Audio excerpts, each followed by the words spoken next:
Abraham, was there, don't worry about it. As long as we get the point, we get what I'm trying to say. Worship is obedience to God's will.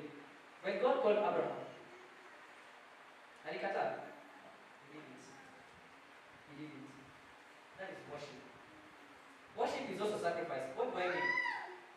We owe God our service because He came to us for giving us salvation.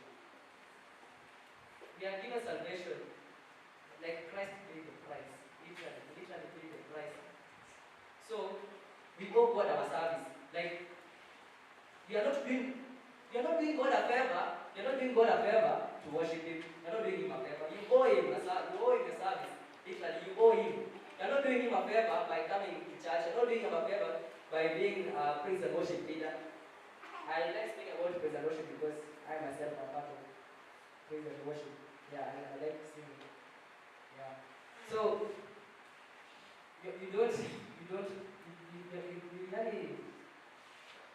we owe God our service.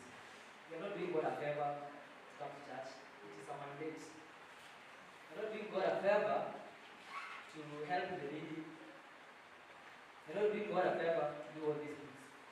You're not doing God a favor to wipe the benches. You're not doing God a favor, literally, but we owe God our service. We literally owe Him because He already paid the price. I'm not complaining that.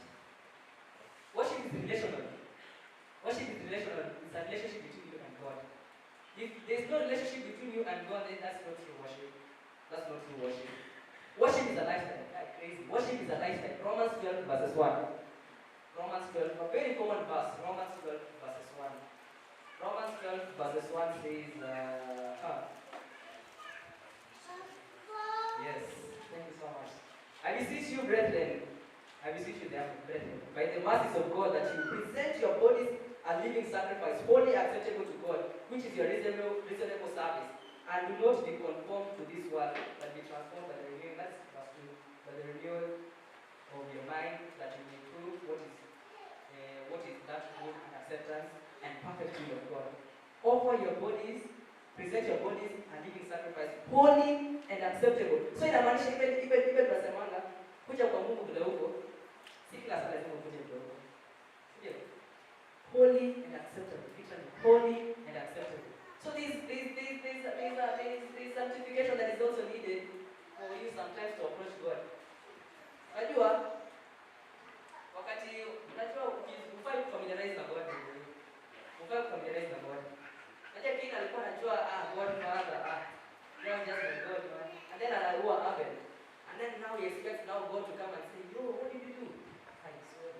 I know it happens, sin is there, don't worry. But anakuja, this time around anakuja kama God the Father, now I need the sacrifice, guys. Bring the sacrifice to me. This time around anakuja anamwambia, your brother's blood is crying. So I'm not here as God the Father, I'm here as God the Judge. So I'm here as God the Judge. And one thing that you have to understand about God is that the book of Psalms 47, inasema God is king. He's a king.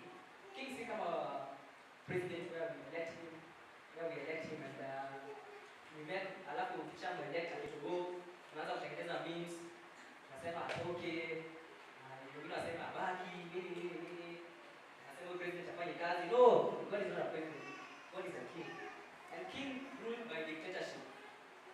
So kama umezoea Mungu kama God the Father, God is my God, saa zingine si hivyo. Sometimes it calls for you to be holy and acceptable. Sasa, unajua if you read the book of, let's not assume the Old Testament here. If you read the book of Leviticus, for you to become a priest, ilikuwa ngumu. For you to become a priest, ilikuwa ngumu. Like, hadi huko unakuwa kuna any deformity. Like it was so serious. Some Leviticus understand. I know that you don't just know how crazy that book is. But so worship is because of your lifestyle. So if you buy a sana that when it comes to Sunday, I'll be using this worship as an example. When it comes to Sunday, unakuja hapo unasimama, unasema your role that matters But in real sense, God is not all that matters in your life. That's a lie. You're lying to people, still. And you're also lying to yourself. And you cannot lie to God, and you cannot lie to yourself. What do you mean when you do that? I'll make room for two. You and I, Jesus. You are all that matters for me. But when we waited, you're not putting that Christ as your first agenda. That's not nice. Worship should be a lifestyle. Many people find it hard to live a life that is holy and acceptable because they are not yet understand whom you are worshiping. Unataka saa Yesu akutokezee kama Paul so that now you can change. Because a very interesting thing about Paul is that he used to persecute Christians. You guys know that very well. It's in the word. And one day when he was going to Damascus, Christ appeared. And he made him blind for some time. And the way Christ appeared for Paul, it changed his view. And after that, Paul turned out to be one of the apostles who have written 13 epistles. Like 13 epistles was written by Paul because he had an encounter with Christ.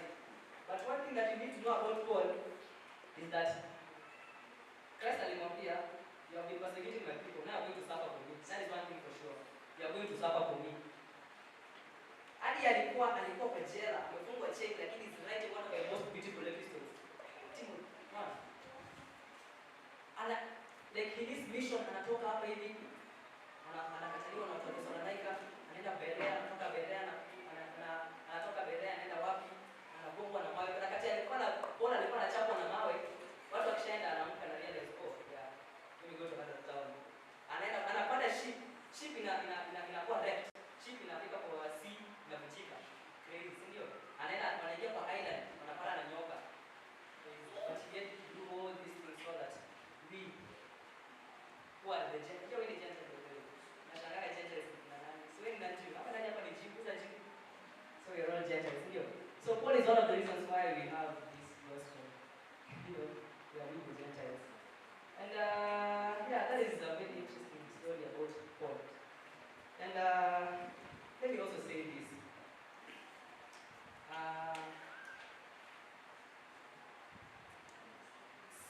Kuna swali watu hupenda kuuliza sana.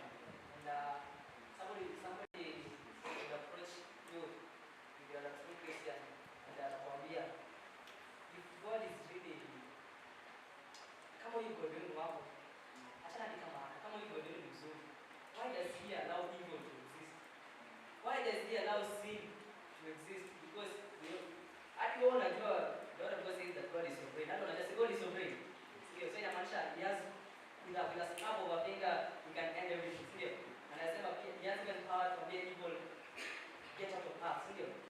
But we need to understand one thing, is that we have free will. Free will is self-existent. Like, it is self-existent.